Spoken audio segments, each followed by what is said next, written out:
Puji Tuhan, mari kita berdoa buat menyambut kebenaran firman Tuhan pada saat ini.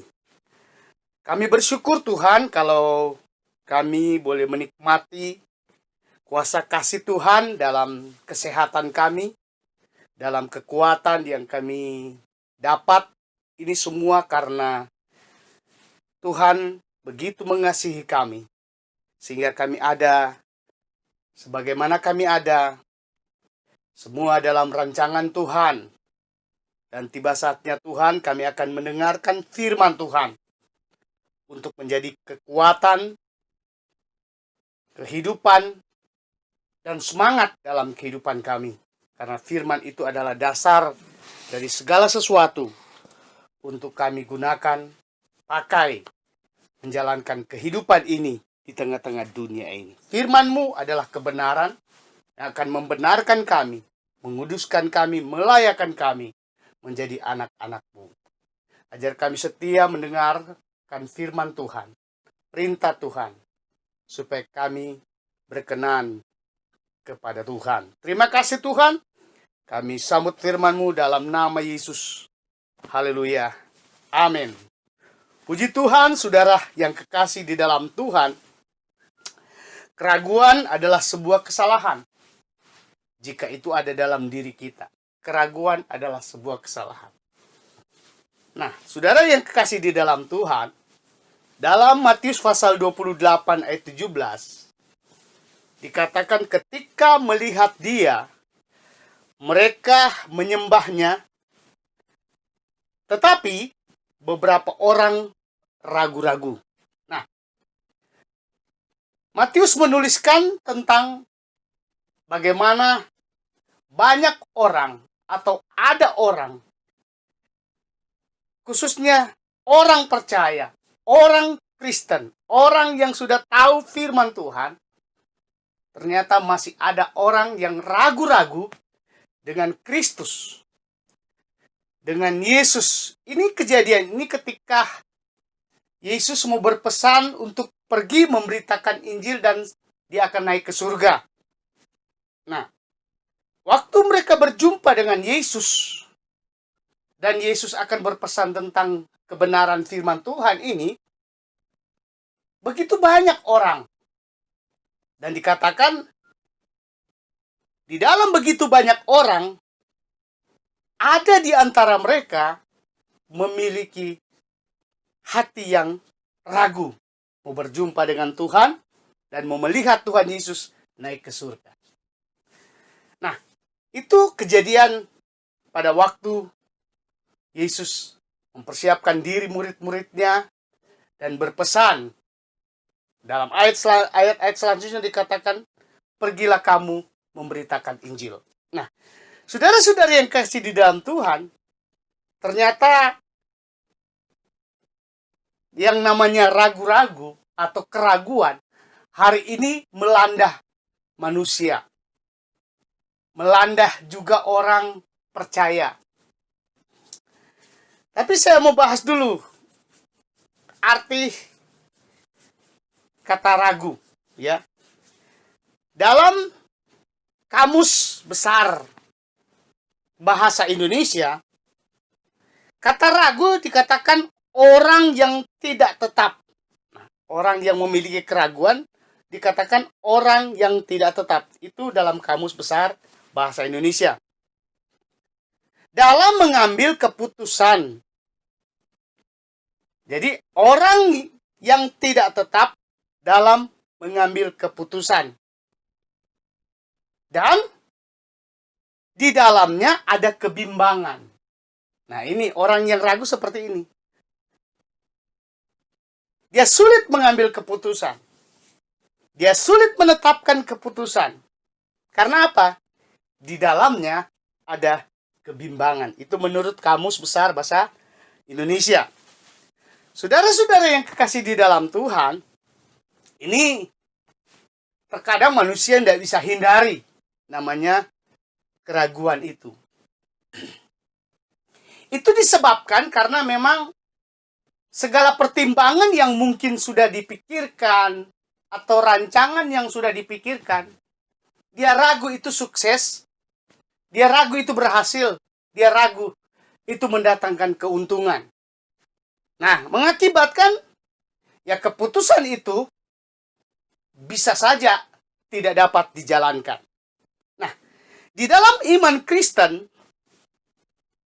dikatakan tadi bahwa ternyata ada orang-orang yang sudah percaya, sudah terima kuasa Allah, sudah mengalami mujizat Allah, bahkan sampai hari ini tetap dia mengalami pemeliharaan Allah, juga masih ada dalam keraguan dalam hidupnya, dalam imannya, percaya kepada kuasa Allah. Ini terjadi di kalangan orang-orang percaya. Kita jangan bicara orang yang tidak percaya Yesus, tapi kita bicara tentang orang Kristen, orang yang sudah tahu kebenaran, tapi memiliki keraguan. Ada dua ayat hal yang mendasar, ya, orang mengalami keraguan. Ini ayatnya menjelaskan begini. Dalam Matius pasal 14 ayat 31. Dikatakan segera Yesus mengulurkan tangannya, memegang dia dan berkata, "Hai orang yang kurang percaya, mengapa engkau bimbang?" Ayat ini kita lihat Yesus sendiri yang mengatakan orang yang kurang percaya. Nah, berarti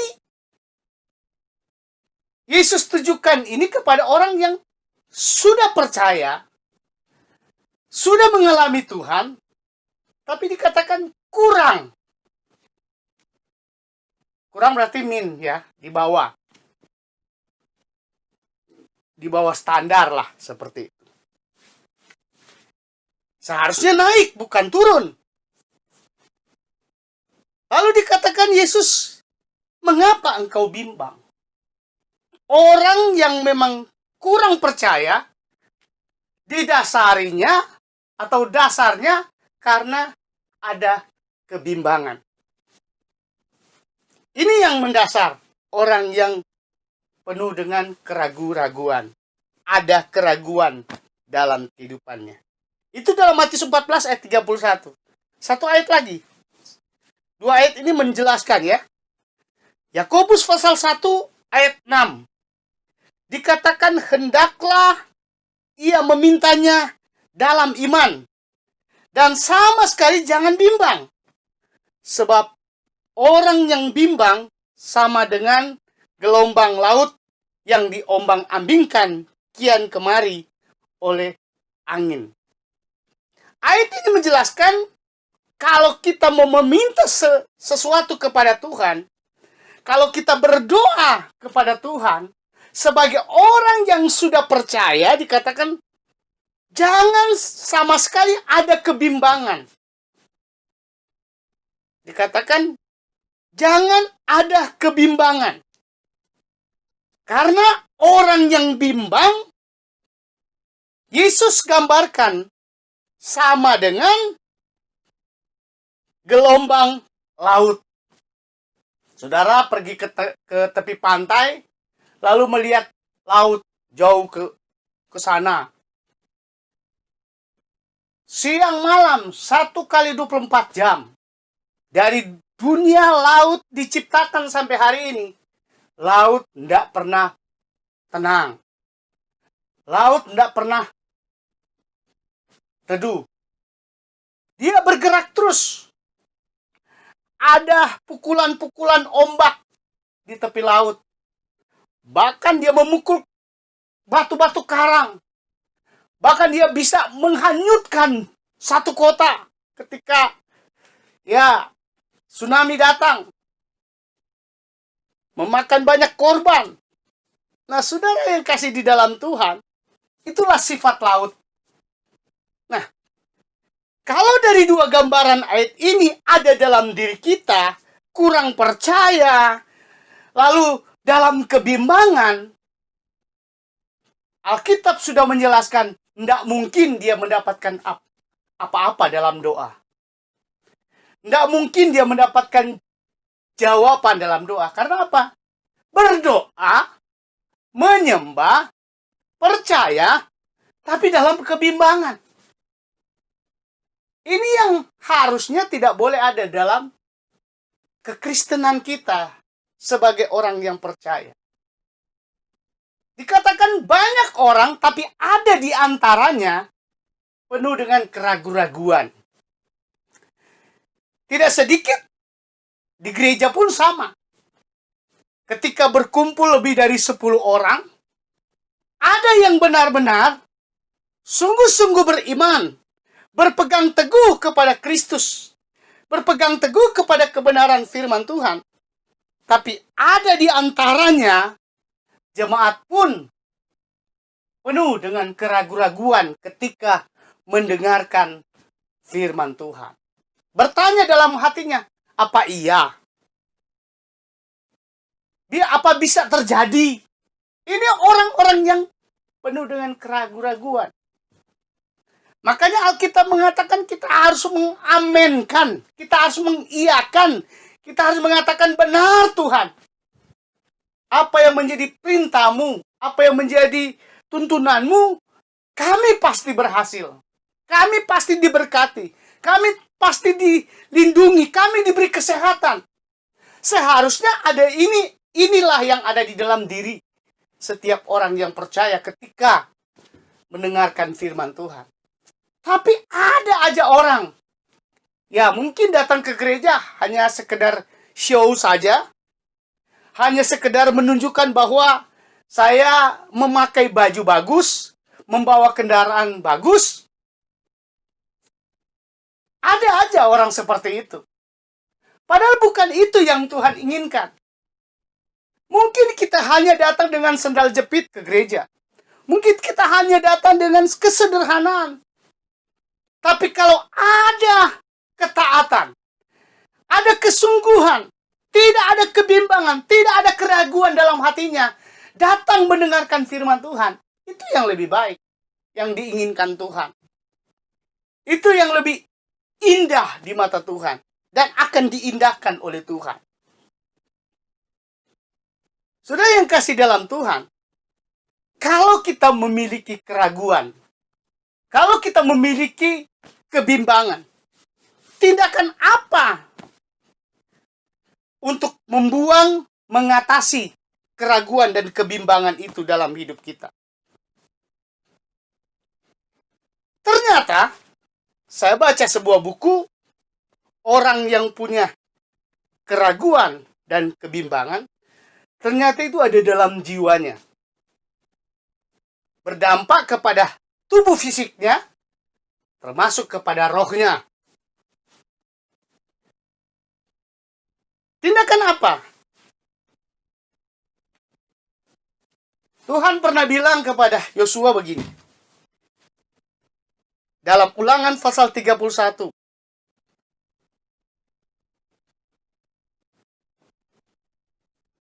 Ayat 6. Kuatkan dan teguhkanlah hatimu. Janganlah takut. Dan jangan gemetar, karena mereka, sebab Tuhan Allahmu, dialah yang berjalan menyertai engkau. Ia tidak akan membiarkan engkau, dan tidak akan meninggalkan engkau. Ini saudara, saya bilang bahwa bagaimana cara kita meninggalkan kedua hal tadi, adalah kita harus memiliki mental iman yang kokoh, kuat, teguh, dan tidak ada keraguan, tidak ada ketakutan dalam jiwanya. Inilah yang dapat mengalahkan keraguan dan mengalahkan kebimbangan dalam hidup kita. Ayat menjelaskan kuatkan dan teguhkan hatimu. Jadi kalau hati dan pikiran kita sudah lemah, tidak sungguh-sungguh, disitulah muncul kebimbangan. Disitulah muncul keraguan. Ingat, waktu Yesus bersama murid-muridnya dalam sebuah perahu, lalu ditimpa dengan gelombang besar.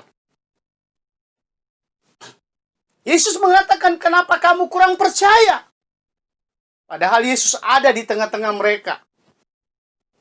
Jadi salah satu yang meruntuhkan iman kita, salah satu yang menghancurkan kekuatan kita di dalam Tuhan adalah sebetulnya ada dalam diri kita, yaitu kurangnya kita percaya.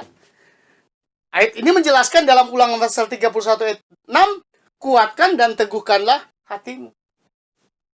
Kenapa Tuhan bilang seperti itu kepada Yosua? Karena bangsa Israel pada waktu itu sedang menghadapi tantangan besar dalam perjalanan mereka. Masalah besar dalam perjalanan mereka menuju Kanaan. Tuhan bilang, jangan takut. Jangan gemetar. Karena musuh-musuh itu, jangan. Harus dihadapi dengan iman, percaya bahwa Tuhan akan menyertai perjalanan mereka. Demikian kita hari-hari ini. Pesan yang sama Tuhan mau katakan lewat firman Tuhan ini. Kuatkan dan teguhkanlah hatimu, jangan takut, jangan gemetar. Apapun yang kita hadapi hari-hari ini. Karena dikatakan sebab Tuhan Allahmu, dialah yang berjalan menyertai engkau. Kemanapun hari ini kita berada dan rencanakan hidup, kita kemana? Dikatakan dia berjalan menyertai kita. Bagaimana mendapatkan penyertaan Tuhan? Jangan ada keraguan dan kebimbangan, percaya akan Tuhan. Kuatkan dan teguhkanlah hatimu. Ia tidak akan membiarkan engkau. Ini ayat ini cukup lengkap. Pesan-pesan firman Tuhan. Kuatkan, teguhkan, jangan takut, jangan gemetar. Tuhan menyertai. Tuhan berjalan dengan kita. Ia tidak akan membiarkan kita dan tidak akan meninggalkan kita.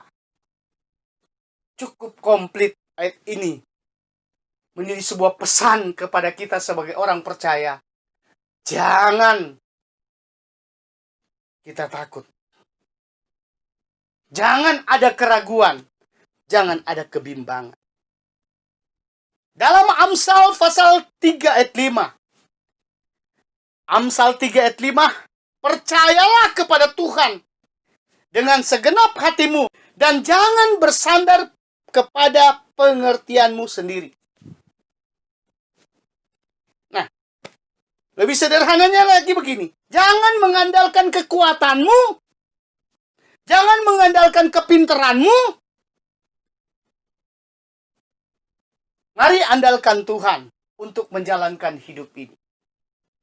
Dikatakan jangan bersandar kepada pengertianmu sendiri. Artinya dalam setiap rencana hidup kita, dalam setiap apa yang kita harapkan, doakan, mari selalu melibatkan Tuhan dalam rencana itu.